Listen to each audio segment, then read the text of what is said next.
The Indian Navy has been focusing on developing indigenous platforms, systems, sensors and weapons as part of the nation's modernization and expansion of its maritime forces.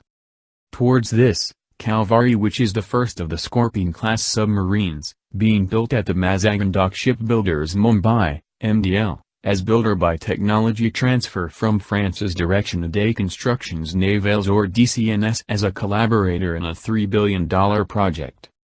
The contract envisages construction of 6 SSKs under India's Project 75 submarine construction program at MDL under license from DCNS.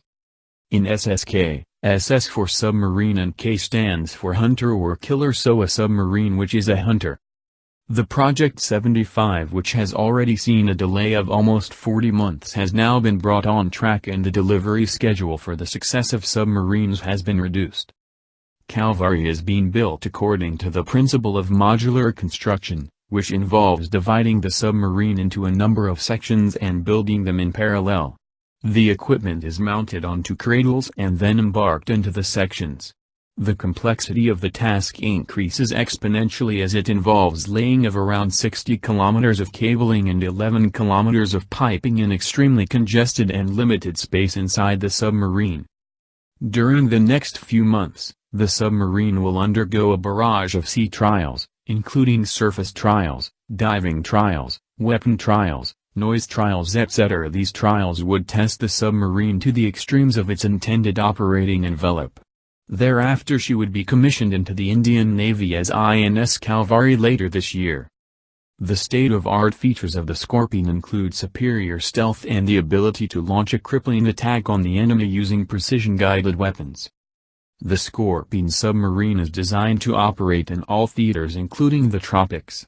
It can undertake multifarious types of missions typically undertaken by any modern submarine, that is, anti-surface warfare, anti-submarine warfare, intelligence gathering, mine-laying, area surveillance, etc.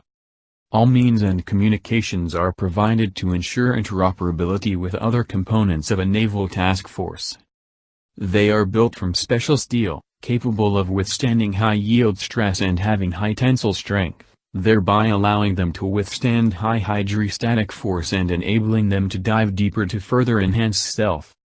The attack can be launched with torpedoes, as well as tube-launched anti-ship missiles, whilst underwater or on surface. The stealth features give it invulnerability, unmatched by many submarines. The Indian Navy successfully conducted maiden firing of an anti-ship missile from first of Kalvari-class submarines, during test firing in the Arabian Sea.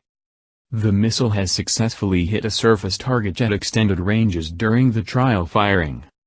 The array of weapons and complex sensors fitted on board the Scorpion are managed by a high-technology combat management system, which integrates various diverse systems fitted on board into one formidable whole.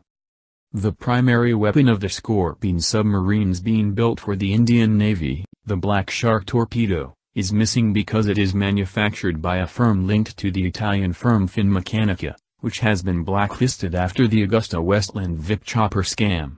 The Navy is looking to procure alternate torpedoes. At some point the Scorpion submarines would be fitted with the Air-Independent Propulsion, AIP, technology being developed by the Maharashtra-based Naval Materials Research Laboratory, NMRL. This AIP enables a submarine to stay underwater for longer periods without having to constantly surface to charge its batteries. The last of the 6 boats being built in the country may benefit from the system.